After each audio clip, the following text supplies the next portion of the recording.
Hi everybody, it's me Ryan again, and I'm going to do another book review for you. And today's topic comes out of a conversation I had on Twitter after my last review. I gave that book a pretty low score, I think something like a C minus. And so somebody that follows me on Twitter had asked me about books that were so bad I didn't finish them, and I thought that's actually a really good premise for the next video. So that's what we're going to talk about today, books that were so horrendous I couldn't even finish them. And luckily, that's a very small group of books, but we're going to do it anyway. So, first book is called Sleeping Giants.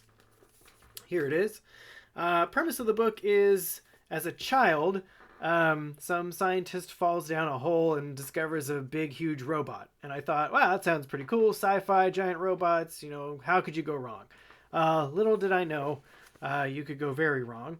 First of all, the format that the book is written in is pretty bizarre. It's written like an interview transcript. So I don't know if y'all can see that, but I don't know why it was written that way. It does nothing to advance the plot. In fact, it really took me out of the story. Sometimes it actually felt like homework. But more annoying than the narrative structure was the narrator. The person doing the interviewing was some omnipotent, omniscient government agent who knew everything and could do anything because some reason. It just was so boring. Very, very little, if any, robots, just a bunch of talking and interviewing. So 0 out of 10 for this one. Hard pass. Next book on the list is called A Darker Shade of Magic. Here it is. Ta-da. I bought this book, maybe a year ago or so, but I didn't get around to it until recently. My girlfriend and I had run out of things to watch on Netflix, and so we thought, well, let's just read a book to each other out loud. And this was the book we picked off the shelf. Unfortunately, what this book is about is there are multiple Londons. There's a London with magic, a London without magic, and then some other stupid dumbass London. The main character is a magic user who can move between all three, and that's all I can tell you about this book because it was awful.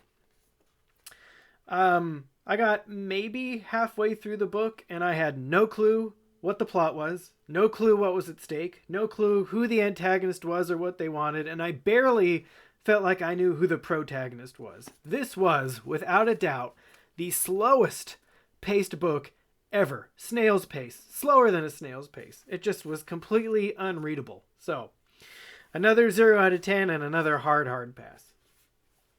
There's one more book left to talk about today, and it's actually more of an honorable mention because I did finish it, but it was the worst book I've ever read, and I'm probably going to catch flack for this because I know this is a very highly regarded book in the fantasy community, but it is The Name of the Wind by Patrick Rothfuss.